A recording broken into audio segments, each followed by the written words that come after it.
సిటీకి ఎంతో మంది కమిషనర్లు వస్తుంటారు పోతుంటారు, కానీ చంటిగాడు ఎప్పుడు ఇక్కడే ఉంటాడు, లోకల్. ఈడియట్ సినిమాల రవితేజ అన్న పవర్ఫుల్ డైలాగ్ మస్తు ఉంటుంది కదా.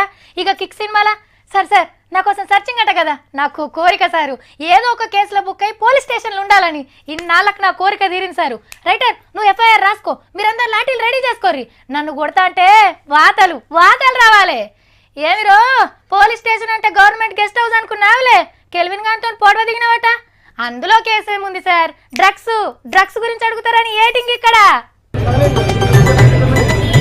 ఇవాళ రవితేజ అన్న ఇంటర్వ్యూ నడిచింది, మంచిగా ప్రిపేర్ అయ్యొచ్చినట్టుండు, నవ్వుకుంటా పోతున్నాడు.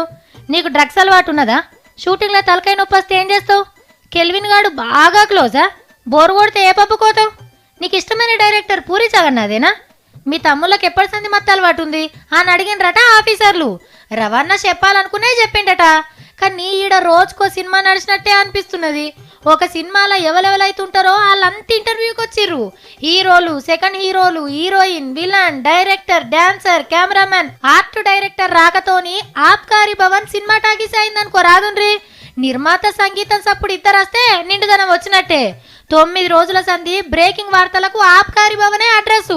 పోయేది వచ్చేది 2 బొమ్మలు, కానీ పొద్దాక బుడ్డరీలు రిలీజ్ అయినట్టు లీకులు. లోపట నీళ్ళే మింగిన్రో, ఛాయలే గుట్కేసిండ్రో, నవ్విండ్రో, ఏడ్చిండ్రో మనకేం తెలియదు, కానీ దినం సస్పెన్స్ థ్రిల్లర్ సినిమా చూసినట్టే మురిపిస్తుర్రు. వచ్చినోళ్ళు ఏం చెప్పిండ్రో పోలీసోళ్ళు చెప్పారు, పోయినోళ్ళని ఏం అడిగిండ్రో వాళ్ళు చెప్పారు. వచ్చుడు పోవుడు.